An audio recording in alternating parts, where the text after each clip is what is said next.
আসসালামু আলাইকুম। বিটিভির চট্টগ্রামের সংবাদে সবাইকে স্বাগত জানাচ্ছি সীমানা শ্রীন। প্রথমে সংবাদ শিরোনাম। প্রশাসনের কর্মকর্তাদের জনগণের সেবক ও বন্ধু মনে করতে প্রধানমন্ত্রী তারেক রহমানের আহ্বান।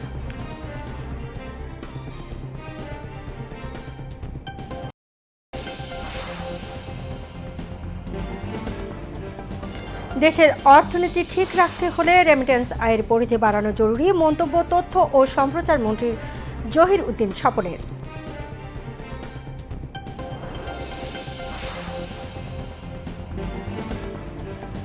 জামায়াতের অতীত ইতিহাস জনগণ জানে, যে কারণে নির্বাচনে মানুষ তাদের প্রত্যাখ্যান করেছে, বললেন মির্জা ফখরুল ইসলাম আলমগীর।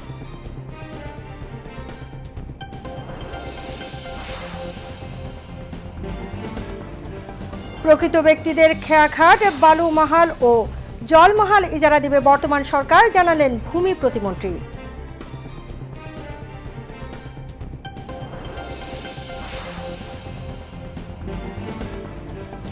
চট্টগ্রামে ঐতিহ্যবাহী জব্বারের বলি খেলা অনুষ্ঠিত, টানা তৃতীয়বার চ্যাম্পিয়ন হলেন কুমিল্লার বাঘা শরীফ।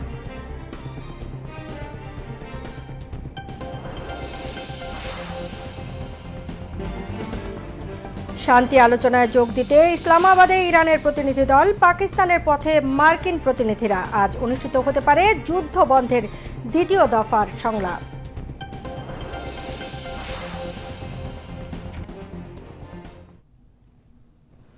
এতক্ষণ সংবাদ শিরোনাম শুনলেন, এবার বিস্তারিত।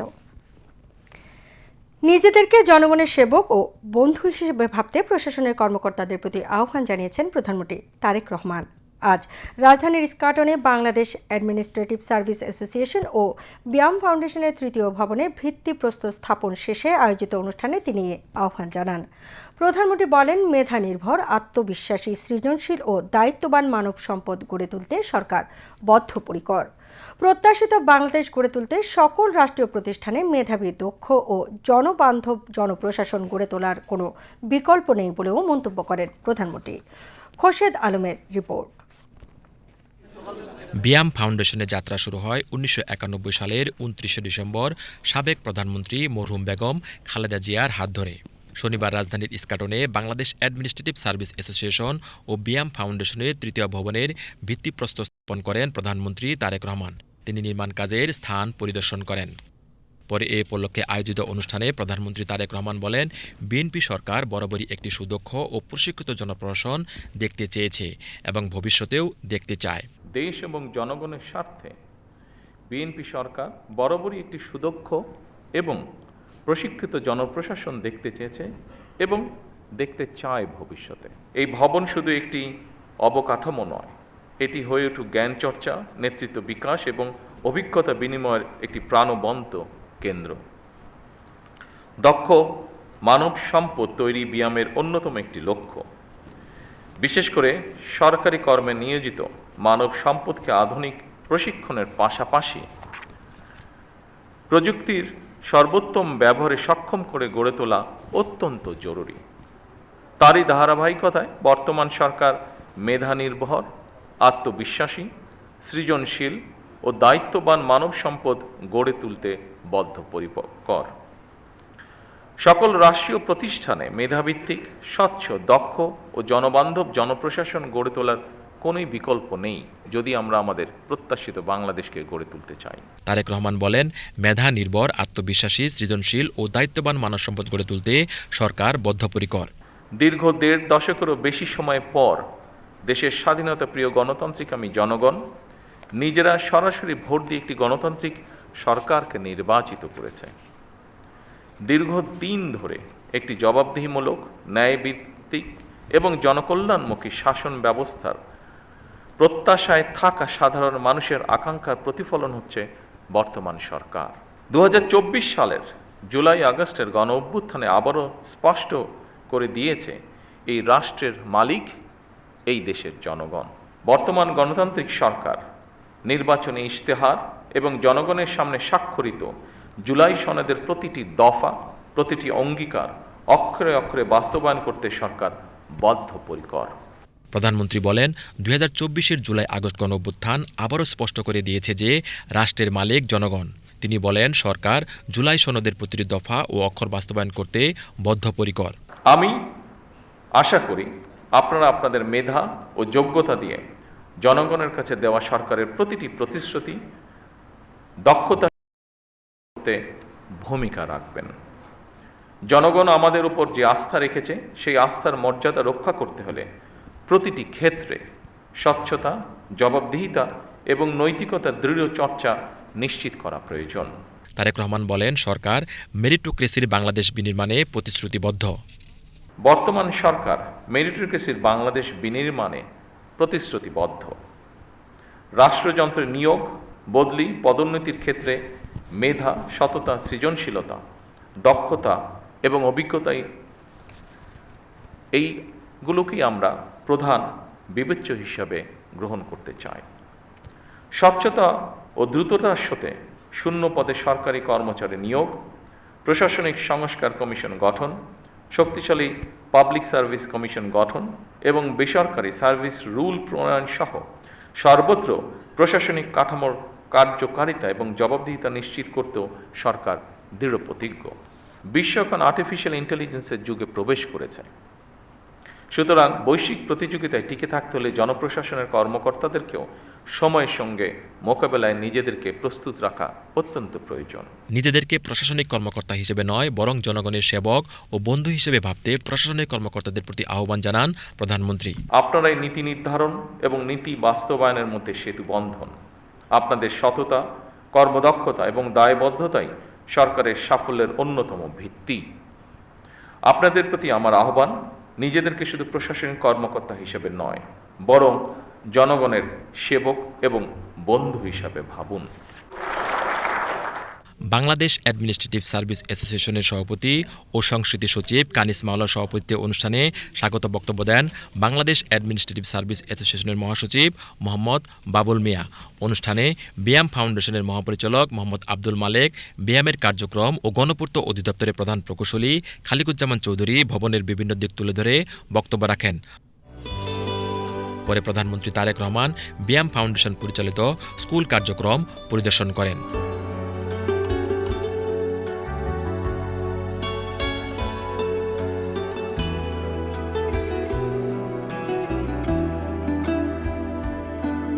Khorshed Alam, BTV news. College ছাত্র রিজওয়ান রশিদের বানানো গো কার্ট চালিয়ে উৎসাহ দিলেন প্রধানমন্ত্রী তারেক রহমান। আজ দুপুরে রাজধানীর তেজগাঁও কার্যালয় প্রাঙ্গণে প্রধানমন্ত্রী গো কার্টটি পর্যবেক্ষণ করেন। এক পর্যায়ে রিজওয়ান রশিদ সহ উদ্ভাবনী তরুণদের উৎসাহ দিতে প্রধানমন্ত্রী নিজেই গো কার্টটি চালিয়ে দেখেন। পরে রিজওয়ান রশিদ রেসিং কার বানানো নিয়ে তার অভিজ্ঞতা তুলে ধরেন।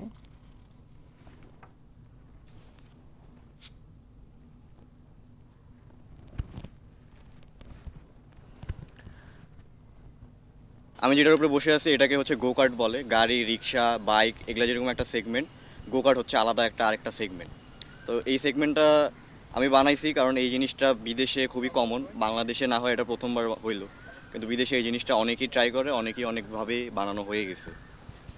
আর এটা বানানোর মূল কারণ হইতেছে এটা বানানো সহজ ছিল আর এটা বাজেট ফ্রেন্ডলি ছিল। এর আগে আমি ছোটোখাটো রোবট বানাইছি, সায়েন্স ফেয়ারে অ্যাওয়ার্ড আছে, আরও টুকিটাকি জিনিস করা হয়েছে। তারপরে বেশ কিছু ড্রোনও বানানো হয়েছে, ড্রোন বানায় অ্যাক্সিডেন্ট করে সেই ড্রোন ভাঙাও হয়েছে। তো এইটার বানানোর মেন রিজন হচ্ছে আমার একটা বাইক আছে, এখন আমার একটা গাড়ি না হইলে তো হয় না। গাড়ি কেনার যেহেতু টাকা নাই সেহেতু একটা গাড়ি বানানো যায়। আর গাড়ি যেহেতু বানাইতে গেলাম তখন দেখলাম 4-5 লাখ টাকা ওইখানেও লাগতেছে, তো গাড়ি না বানায় একটা গোকার্ট বানাইছি। দেশের অর্থনীতি ঠিক রাখতে হলে রেমিট্যান্স আয়ের পরিধি বাড়ানো অত্যন্ত জরুরি বলে মন্তব্য করেছেন তথ্য ও সম্প্রচার মন্ত্রী জহির উদ্দিন স্বপন। আজ ঢাকায় জাতীয় প্রেস ক্লাবের জহুর হোসেন চৌধুরী হলে বাংলাদেশের প্রবাসী উন্নয়ন সমিতি ও ইতালি বাংলা সমন্বয় উন্নয়ন সমিতির যৌথ আয়োজিত সেমিনারে তিনি এই মন্তব্য করেন। আগামী 5 বছরে ইউরোপের শ্রমবাজারে 10 লক্ষ জনশক্তি প্রেরণ সংক্রান্ত প্রতিকূলতা ও সম্ভাবনা উপস্থাপন এবং 1.5 কোটি প্রবাসীদের সরকারের প্রতিনিধিত্বের অধিকার নিশ্চিতকরণ শীর্ষক সেমিনারে মূল প্রবন্ধ উপস্থাপন করেন বাংলাদেশের প্রবাসী উন্নয়ন সমিতির নির্বাহী পরিচালক শাহ মোহাম্মদ তাইফুর রহমান ছোটন।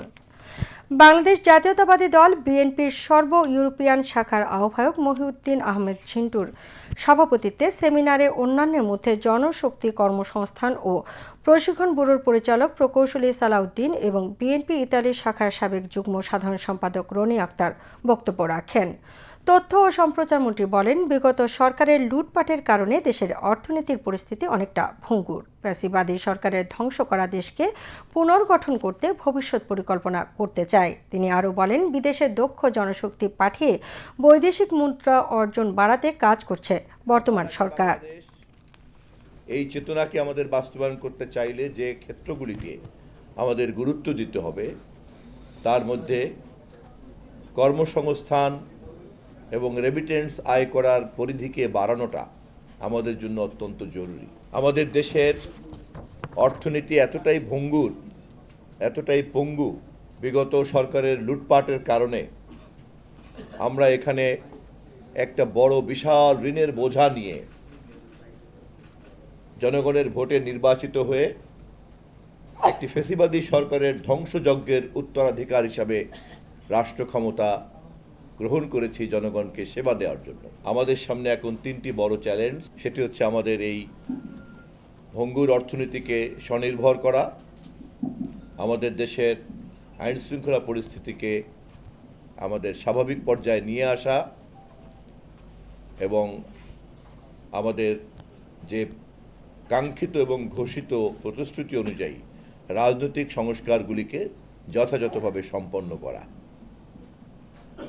আমাদের সরকার, আমরা ইতিমধ্যেই এই কাজে হাত দিয়েছি। মহান জাতীয় সংসদে সরকারি দল এবং বিরোধী দল আমরা এ বিষয়ে ঐক্যমত পোষণ করে করে এগিয়ে চলছি। রপ্তানি পণ্যের পরিধি যেমন ডাইভার্সিফাইড করতে হবে, তেমনি আমাদের রেমিটেন্সকে নিশ্চিত করার জন্য প্রবাসে কর্মসংস্থান, মানব সম্পদ রপ্তানির বাজারকে আরও অনেক সম্প্রসারিত করতে হবে।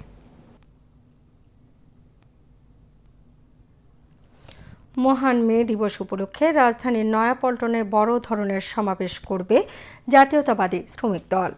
সমাবেশে প্রধান অতিথি হিসেবে উপস্থিত থাকবেন প্রধানমন্ত্রী ও বিএনপি চেয়ারম্যান তারেক রহমান। সমাবেশ উপলক্ষে ইতিমধ্যে সব ধরনের প্রস্তুতি সম্পন্ন হয়েছে। আজ রাজধানীর নয়াপল্টনে বিএনপির কেন্দ্রীয় কার্যালয়ে মে দিবস উদযাপন উপলক্ষে আয়োজিত যৌথ সভার শেষে তথ্য জানান এলজিআরডি মন্ত্রী ও বিএনপি মহাসচিব মির্জা ফখরুল ইসলাম আলমগীর। অন্য এক প্রসঙ্গে জামায়াত আমিরের বক্তব্যের নিন্দা জানিয়ে মির্জা ফখরুল ইসলাম আলমগীর বলেন, জামায়াত নির্বাচনের আগে থেকেই রাজনৈতিক স্থিতিশীলতা নষ্ট করছে। তাদের অতীত ইতিহাস জাতি জানে বলে নির্বাচনে জনগণ তাদের প্রত্যাখ্যান করেছে। তিনি বলেন, সম্পূর্ণ নিরপেক্ষ নির্বাচনের মধ্য দিয়ে বিএনপি সরকার ক্ষমতায় এসেছে। এ সময় প্রধানমন্ত্রীর রাজনৈতিক উপদেষ্টা ও বিএনপির সিনিয়র যুগ্ম মহাসচিব রুহুল কবির রিজভী সহ অন্যান্য নেতৃবৃন্দ উপস্থিত ছিলেন। পয়লা মে যে মহান মে দিবস, তাকে সফল করার জন্য বাংলাদেশ জাতীয়তাবাদী দল সমস্ত অঙ্গ সংগঠন নিয়ে তাদের প্রথা অনুযায়ী একটি যৌথ সভা অনুষ্ঠিত করেছে এবং এখানে সফল করার জন্য তারা প্রস্তুতি গ্রহণ করেছে। আমি আজকে একটি সংবাদ দেখলাম, যে সংবাদটি আমাকে অত্যন্ত আহত করেছে। যে জামাত ইসলামের আমির তিনি বলছেন যে বিএনপি ইঞ্জিনিয়ারিং করে ক্ষমতায় এসেছে। আমি এটা তীব্র নিন্দা জানাচ্ছি, প্রতিবাদ জানাচ্ছি, এবং তিনি বা তার দল যে কখনোই সুস্থভাবে চিন্তা করেন না তার প্রমাণিত হয়েছে। আজকে বিভিন্নভাবে বিএনপির বিভিন্ন কর্মকাণ্ডের উপরে বিভিন্নভাবে আপনার প্রচেষ্টা চালানো হচ্ছে। ওই শক্তিটির পক্ষ থেকেই একটা আবার ধূম্রজাল সৃষ্টি করা, আবার একটা বিভেদ সৃষ্টি করা। আমরা 5ই আগস্টের পরে যে সুযোগ পেয়েছি বাংলাদেশে গণতন্ত্রকে প্রাতিষ্ঠানিক রূপ দেওয়ার, সেই প্রচেষ্টাকে নষ্ট করে দেওয়া, সুযোগকে নষ্ট করা, আবার একটা ফ্যাসিস্ট শাসনের পায়তারা তারা করছে কিনা সেটা আমাদেরকে চিন্তা করতে হবে। তথ্য ও সম্প্রচার প্রতিমন্ত্রী ইয়াসের খান চৌধুরী আজ ময়মনসিংহের নান্দাইল কালিয়াপাড়া বাজার থেকে কুমারপুর সড়কের আনুষ্ঠানিক উদ্বোধন করেছেন। দীর্ঘ সময় ধরে বেহাল অবস্থায় থাকা সড়কটির কারণে চরম ভোগান্তিতে ছিলেন স্থানীয়রা। বিশেষ করে বর্ষা মৌসুমে চলাচল ছিল অত্যন্ত দুরূহ। অবশেষে সড়কটির দ্রুত নির্মাণ কাজ শেষ করে উদ্বোধন করায় স্বস্তি ফিরেছে এলাকাবাসীর মাঝে। 357 মিটার দীর্ঘ এই সড়কটি বাস্তবায়ন করেছে স্থানীয় সরকার প্রকৌশল অধিদপ্তর। ব্যয় হয়েছে 68,84,000 টাকা। নতুন এই সড়কটি চালু হওয়ার ফলে এলাকার যোগাযোগ ব্যবস্থা উন্নত হওয়ার পাশাপাশি অর্থনৈতিক কর্মকাণ্ড গতিশীল হবে বলে মনে করছেন স্থানীয়রা। ভূমি এবং পার্বত্য চট্টগ্রাম বিষয়ক প্রতিমন্ত্রী ব্যারিস্টার মীর মোহাম্মদ হেলাল উদ্দিন বলেছেন, প্রতিটি জায়গায় অবৈধভাবে যারা গণতন্ত্রের বিরুদ্ধে স্বৈরাচারের পক্ষ হয়ে কাজ করেছে, সেটি ঘাট, বালুমহাল কিংবা জলমহাল হোক, সব জায়গায় বর্তমান সরকার পুনর্বিবেচনা করে প্রকৃত ব্যক্তিদেরকে বরাদ্দ দেওয়ার ব্যবস্থা গ্রহণ করছে। তিনি আজ সকালে চট্টগ্রাম প্রেস ক্লাবে উপকূলীয় সংলাপে একথা বলেন। তারা দুর্বৃত্তায়ন করেছে এবং যে কারণে তারা বাংলাদেশ ছেড়ে পালাতে বাধ্য হয়েছে। আনফরচুনেটলি আমরা যখন এই নির্বাচনের পর আমরা দায়িত্ব নিয়েছি, যেটা আমরা খুবই আমার কষ্ট লেগেছে, আপসেট আমি বলবো না, যেটা কষ্ট লেগেছে, ম্যাক্সিমাম জায়গায় ওনারা কিন্তু এই পরিবর্তনটা করেন না, বরঞ্চ ওনাদের কেউ না কেউ ফ্যাসিলিটেট করে ওই লোককে আবার ঘুরিয়ে ফিরিয়ে সেই দায়িত্বে রেখেছে।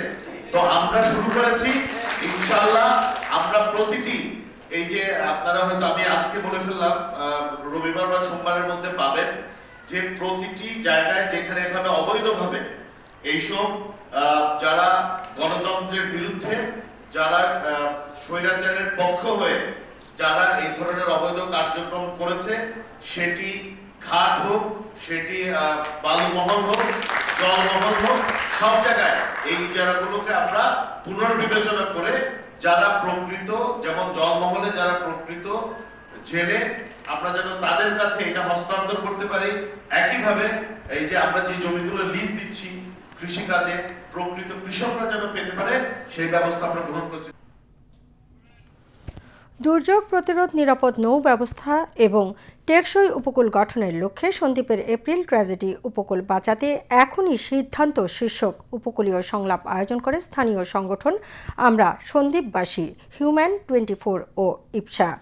চট্টগ্রাম মেট্রোপলিটন সাংবাদিক ইউনিয়নের সাধারণ সম্পাদক সালেহ নোমানের সভাপতিত্বে সংলাপে বক্তব্য রাখেন জামায়াতে ইসলামী চট্টগ্রাম উত্তর জেলার আমির মোহাম্মদ আলাউদ্দিন শিকদার, সন্দ্বীপ উপজেলা বিএনপির আহ্বায়ক অ্যাডভোকেট আবু তাহের, উপকূল ও দ্বীপ উন্নয়ন বোর্ড বাস্তবায়ন পরিষদের মুখ্য সমন্বয়কারী আমিনুর রসুল, ঢাকা বিশ্ববিদ্যালয়ের খণ্ডকালীন শিক্ষক শামসুদ্দোহা, স্ট্যামফোর্ড বিশ্ববিদ্যালয়ের পরিবেশ বিজ্ঞান বিভাগের চেয়ারম্যান অধ্যাপক ডক্টর আহমেদ কামরুজ্জামান মজুমদার, চট্টগ্রাম বিশ্ববিদ্যালয়ের সহযোগী অধ্যাপক মোহাম্মদ সোয়াইব উদ্দিন হায়দার সহ সন্দ্বীপের বিভিন্ন শ্রেণী পেশার মানুষ। বক্তারা চট্টগ্রামের উপকূলীয় উপজেলা সন্দ্বীপের উন্নয়নে, যোগাযোগ, স্বাস্থ্য, শিক্ষা সহ অবকাঠামোগত উন্নয়নে সরকারের সুদৃষ্টি কামনা করেন। বিপুল উৎসাহ উদ্দীপনার মধ্য দিয়ে আজ বন্দরনগরী চট্টগ্রামের লালদিঘি ময়দানে অনুষ্ঠিত হলো এই অঞ্চলের সবচেয়ে আকর্ষণীয় ও শতবর্ষের ঐতিহ্যবাহী জব্বারের বলি খেলা। 1909 সালে চট্টগ্রাম শহরের বদরপাতি এলাকার বিশিষ্ট ব্যবসায়ী আব্দুল জব্বার সওদাগর ব্রিটিশ বিরোধী আন্দোলনে যুব সমাজকে উদ্বুদ্ধ করার জন্য এই বলি খেলার প্রবর্তন করেন। সেই থেকে প্রতি বছর বৈশাখ মাসের 12 তারিখে অনুষ্ঠিত হয়ে আসছে ঐতিহ্যবাহী এই বলি খেলা। বিপুল সংখ্যক দর্শকের উপস্থিতিতে 117তম আসরের এবারের বলি খেলায় দেশের বিভিন্ন অঞ্চলের 108 জন বলি অংশ নেয়। চ্যালেঞ্জ বাউটে অংশ নিয়ে তৃতীয়বারের মতো চ্যাম্পিয়ন হয়েছেন কুমিল্লার বাঘা শরীফ। তার প্রতিদ্বন্দ্বী ছিলেন গতবারের রাশেদ বলি। খেলা শেষে বিজয়ীদের হাতে পুরস্কার ও নগদ অর্থ তুলে দেন সংসদ সদস্য আবু সুফিয়ান। এ সময় বিএনপি নেতা আবুল হাশেম বকর, সিটি কর্পোরেশনের ভারপ্রাপ্ত প্রধান নির্বাহী কর্মকর্তা মোহাম্মদ আশরাফুল আমিন উপস্থিত ছিলেন। এর আগে বলি খেলার উদ্বোধন করেন সিএমপি কমিশনার হাসান মোহাম্মদ শওকত আলী। এ উপলক্ষে লালদিঘি ময়দান ও এর আশপাশের এলাকা জুড়ে বসেছে 2 দিন ব্যাপী বৈশাখী মেলা। এবার আন্তর্জাতিক সংবাদ।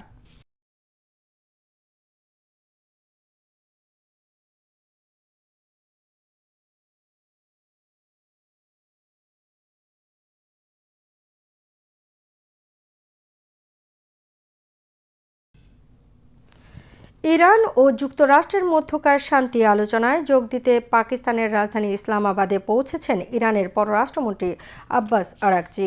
এদিকে বৈঠকে যোগ দিতে পাকিস্তানের পথে রয়েছেন মার্কিন প্রেসিডেন্ট ডোনাল্ড ট্রাম্পের বিশেষ দূত স্টিভ উইটকফ এবং জামাতা জ্যারেড কুশনার। আজ যুক্তরাষ্ট্র ও ইরানের প্রতিনিধি দলের মধ্যে আলোচনা অনুষ্ঠিত হওয়ার সম্ভাবনা রয়েছে বলে কূটনৈতিক সূত্রগুলো মনে করছে। ইরানের সঙ্গে চলমান উত্তেজনার মধ্যে শান্তি আলোচনা পুনরায় গতিশীল করতে পাকিস্তানে পাঠানো এবারের যুক্তরাষ্ট্রের প্রতিনিধি দলে থাকছেন না মার্কিন ভাইস প্রেসিডেন্ট জেডি ভ্যান্স। আলোচনায় অংশ নিচ্ছেন না ইরানের পার্লামেন্টের স্পিকার মোহাম্মদ বাকের গালিবাফও। ইসলামাবাদ আলোচনায় উল্লেখযোগ্য অগ্রগতি অর্জিত হলে ভাইস প্রেসিডেন্ট ভ্যান্স যে কোনো সময় ইসলামাবাদ পৌঁছাতে পারেন। পাকিস্তানের মধ্যস্থতায় শুরু হওয়া এই আলোচনা মধ্যপ্রাচ্যের অস্থিরতা কমাতে এবং দীর্ঘমেয়াদী শান্তি প্রতিষ্ঠায় অত্যন্ত গুরুত্বপূর্ণ হিসেবে বিবেচিত হচ্ছে। অন্যদিকে বিশ্বের সবচেয়ে গুরুত্বপূর্ণ জ্বালানি করিডোর হরমুজ প্রণালীতে নতুন করে মাইন স্থাপন করেছে ইরানের ইসলামিক রেভলিউশনারি গার্ড কোরের নৌবাহিনী। আন্তর্জাতিক জ্বালানি সংস্থা জানিয়েছে, হরমুজ প্রণালীতে নতুন করে মাইন স্থাপনের ফলে বিশ্ববাজারে তেল সরবরাহের বড় ধরনের বিঘ্ন ঘটতে পারে। যুক্তরাষ্ট্রের মধ্যস্থতায় লেবানন ও ইসরায়েলের চলমান যুদ্ধবিরতি অর্থহীন বলে মন্তব্য করেছে লেবাননের সশস্ত্র গোষ্ঠী হিজবুল্লাহ। যুদ্ধবিরতির মেয়াদ ৩ সপ্তাহ বাড়ানোর একদিন পর এমন মন্তব্য করল দেশটির সশস্ত্র গোষ্ঠীটি। এদিকে লেবানন কর্তৃপক্ষ জানিয়েছে, যুদ্ধবিরতির মধ্যে ইসরায়েলি হামলায় 2 জন নিহত হয়েছেন এবং হিজবুল্লাহ একটি ইসরায়েলি ড্রোন ভূপাতিত করেছে। যুক্তরাষ্ট্রের প্রেসিডেন্ট ডোনাল্ড ট্রাম্প স্থানীয় সময় বৃহস্পতিবার হোয়াইট হাউসে ইসরায়েল ও লেবাননের রাষ্ট্রদূতদের সঙ্গে বৈঠকের পর যুদ্ধবিরতির মেয়াদ 3 সপ্তাহ বাড়ানোর ঘোষণা দেন। লেবানন ও ইসরায়েল সরকারের মধ্যে হওয়া এই যুদ্ধবিরতি চুক্তির মেয়াদ রোববার শেষ হওয়ার কথা ছিল। যুদ্ধবিরতির ফলে সংঘর্ষ উল্লেখযোগ্যভাবে কমলেও দক্ষিণ লেবাননে ইসরায়েল ও হিজবুল্লাহর মধ্যে মাঝে মধ্যেই হামলা পাল্টা হামলা চলছে। সেখানে ইসরায়েল নিজেদের ঘোষিত একটি বাফার জোনে সেনা মোতায়েন করে রেখেছে। ফিলিস্তিনের অবরুদ্ধ গাজায় কথিত যুদ্ধবিরতি উপেক্ষা করে ইসরায়েলি বাহিনীর বর্বর হামলায় কমপক্ষে 12 ফিলিস্তিনি নিহত হয়েছেন। স্থানীয় চিকিৎসা সূত্রের বরাতে শুক্রবার এক প্রতিবেদনে এ তথ্য জানিয়েছে আল জাজিরা। প্রতিবেদনে বলা হয়েছে, শুক্রবার খান ইউনুসে পুলিশ একটি গাড়িকে লক্ষ্য করে চালানো হামলায় অন্তত 8 জন নিহত হন, যাদের মধ্যে 3 জন সাধারণ পথচারী ছিলেন। গাজা সিটিতে পৃথক আরেকটি হামলায় নিহত হয়েছেন 2 জন পুলিশ কর্মকর্তা। এছাড়া উত্তর গাজার বেইত লাহিয়ায় একটি বাড়িতে বোমা হামলায় আরও 2 জন প্রাণ হারান। গাজার স্বরাষ্ট্র মন্ত্রণালয় শুক্রবার আন্তর্জাতিক সম্প্রদায়ের প্রতি আহ্বান জানিয়েছে, যাতে তারা হস্তক্ষেপ করে বেসামরিক এলাকায় নিরাপত্তা ফিরিয়ে আনতে কাজ করা স্থানীয় পুলিশ বাহিনীর উপর দখলদার ইসরায়েলের হামলা বন্ধ করে। মন্ত্রণালয় জানায়, খান ইউনিসের হামলাটি ঘটে তখন যখন নিরাপত্তা বাহিনী একটি সংঘর্ষ থামাতে হস্তক্ষেপ করছিল। আবারও দেশের খবর। আধুনিক তথ্য প্রযুক্তি সেবার আওতায় এসেছে চট্টগ্রামের হাটহাজারী উপজেলার মীরের খিল সরকারি প্রাথমিক বিদ্যালয়। আজ এই বিদ্যালয়ে চালু হয়েছে ইন্টারনেট সংযোগ। দুপুরে স্টারলিংকের ইন্টারনেট সংযোগের উদ্বোধন করেন ভূমি এবং পার্বত্য চট্টগ্রাম বিষয়ক প্রতিমন্ত্রী ব্যারিস্টার মীর মোহাম্মদ হেলাল উদ্দিন। এ সময় বিদ্যালয়ের প্রধান শিক্ষক সহ শিক্ষার্থী ও স্থানীয় গণ্যমান্য ব্যক্তিবর্গ উপস্থিত ছিলেন। এছাড়া বিদ্যালয়ের হলরুমে প্রাথমিক শিক্ষার গুণগত মান উন্নয়নের লক্ষ্যে সরকারি প্রাথমিক বিদ্যালয়ের প্রধান শিক্ষকদের সাথে এক মতবিনিময় সভায় যোগ দেন ভূমি প্রতিমন্ত্রী। চট্টগ্রামে দুস্থ রোগীদের সেবায় সমাজসেবা অধিদপ্তরের বরাদ্দকৃত আর্থিক অনুদানের চেক হস্তান্তর করা হয়েছে। বিকেলে চট্টগ্রাম হার্ট ফাউন্ডেশন চত্বরে আয়োজিত অনুষ্ঠানে প্রধান অতিথি হিসেবে এসব চেক বিতরণ করেন ভূমি এবং পার্বত্য চট্টগ্রাম বিষয়ক প্রতিমন্ত্রী ব্যারিস্টার মীর মোহাম্মদ হেলাল উদ্দিন। চট্টগ্রাম হার্ট ফাউন্ডেশনের সভাপতি এম এ সালামের সভাপতিত্বে অনুষ্ঠানে ফাউন্ডেশনের সেক্রেটারি জেনারেল প্রবীর কুমার দাস সহ হার্ট ফাউন্ডেশনের কর্মকর্তাগণ উপস্থিত ছিলেন। অনুষ্ঠানে 38 জন দুস্থ রোগীর প্রত্যেককে 50,000 টাকা করে আর্থিক সহায়তা প্রদান করা হয়। চেক বিতরণকালে ভূমি প্রতিমন্ত্রী বলেন, স্বাস্থ্যসেবাকে জনগণের দোরগোড়ায় পৌঁছে দেওয়া সরকারের প্রধান এজেন্ডা। সারা দেশের মানুষের উন্নয়নের পাশাপাশি চট্টগ্রামের উন্নয়নের কথাও জানান ভূমি প্রতিমন্ত্রী। জামায়াতে ইসলামী চট্টগ্রাম মহানগরী ও 11 দলীয় ঐক্য জোটের উদ্যোগে চট্টগ্রামে সমাবেশ ও বিক্ষোভ মিছিল অনুষ্ঠিত হয়েছে। বিকেলে নগরীর জমিয়তুল ফালাহ জামে মসজিদ এলাকায় মিছিল পূর্ব সমাবেশ চট্টগ্রাম মহানগরী জামায়াতে ইসলামীর আমির মোহাম্মদ নজরুল ইসলাম সহ 11 দলীয় ঐক্য চট্টগ্রাম মহানগরীর নেতৃবৃন্দ বক্তব্য রাখেন। সমাবেশে বক্তারা গণভোটের রায় বাস্তবায়ন, জ্বালানি সংকট নিরসন ও দ্রব্যমূল্যের ঊর্ধ্বগতি রোধের দাবি জানান। পরে একটি বিক্ষোভ মিছিল বের করা হয়। মিছিলটি জমিয়তুল ফালাহ জামিয়া মসজিদ এলাকা থেকে শুরু হয়ে নগরীর জিএসসি মোড় পর্যন্ত প্রদক্ষিণ করে। এতে 11 দলের বিপুল সংখ্যক নেতাকর্মী অংশ নেন। দেশজুড়ে তীব্র তাপদাহ ও ভ্যাপসা গরমে জনজীবন বিপর্যস্ত হয়ে পড়েছে। বিশেষ করে ঢাকা ও খুলনা সহ বিভিন্ন অঞ্চলে মৃদু থেকে মাঝারি তাপপ্রবাহ চলছে। মানুষের স্বাভাবিক জীবনে ছন্দপতনের কারণ হয়ে দাঁড়িয়েছে অসহনীয় এই গরম। শাহিদ জাহিদের প্রতিবেদন। সকাল থেকেই প্রখর রোদ, রাস্তাঘাটে মানুষের চলাচল গেছে কমে, যেন নিত্যদিনের জীবনশৈলীতে জ্যোতি টেনে দিয়েছে অতিরিক্ত এই গরম। একদিকে প্রচণ্ড রোদ, আরেকদিকে কোথাও কোথাও বিদ্যুৎ বিভ্রাট। অসহনীয় এই আবহাওয়ায় কষ্টের পাল্লা দিয়েছে বাড়িয়ে।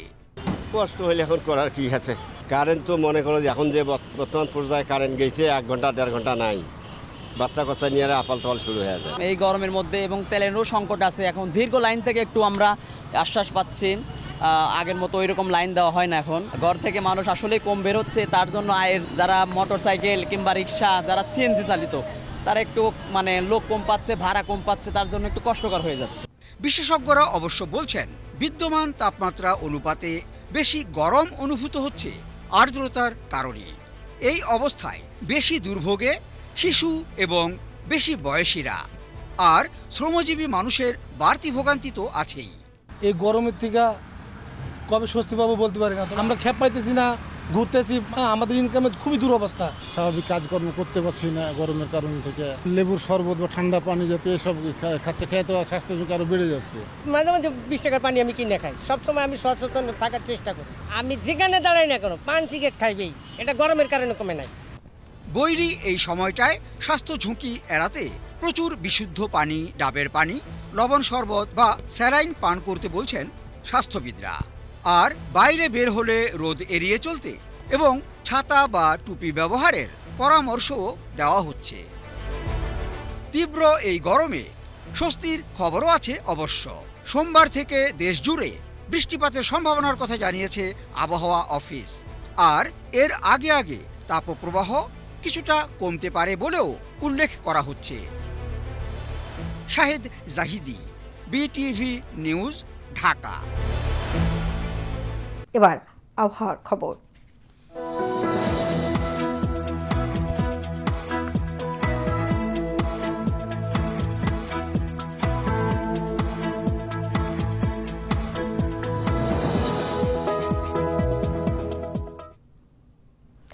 পতেঙ্গা আবহাওয়া অফিস জানিয়েছে, আগামীকাল সন্ধ্যা 6টা পর্যন্ত চট্টগ্রাম এবং পার্শ্ববর্তী এলাকায় আকাশ সাময়িকভাবে আংশিক মেঘলা সহ প্রধানত শুষ্ক আবহাওয়া বিরাজ করতে পারে। সেই সাথে অস্থায়ীভাবে 2-1 জায়গায় দমকা বা ঝড়ো হাওয়া সহ বৃষ্টি অথবা বজ্র সহ বৃষ্টিপাতের সম্ভাবনা রয়েছে। রাত ও দিনের তাপমাত্রা প্রায় অপরিবর্তিত থাকতে পারে। পরবর্তী 24 ঘন্টায় আবহাওয়ার সামান্য পরিবর্তনের সম্ভাবনা রয়েছে। নগরীতে সর্বোচ্চ তাপমাত্রা ছিল 33.4 ডিগ্রি সেলসিয়াস, যা স্বাভাবিকের চেয়ে 1.6 ডিগ্রি বেশি, এবং সর্বনিম্ন তাপমাত্রা ছিল 27 ডিগ্রি সেলসিয়াস, যা স্বাভাবিকের চেয়ে 3.6 ডিগ্রি বেশি। আগামীকাল চট্টগ্রামের সূর্যোদয় 5টা 24 মিনিটে এবং সূর্যাস্ত 6টা 18 মিনিটে। এবার জানিয়ে দিচ্ছি কর্ণফুলী নদীতে আগামীকালের জোয়ার ভাটার সময়সূচি।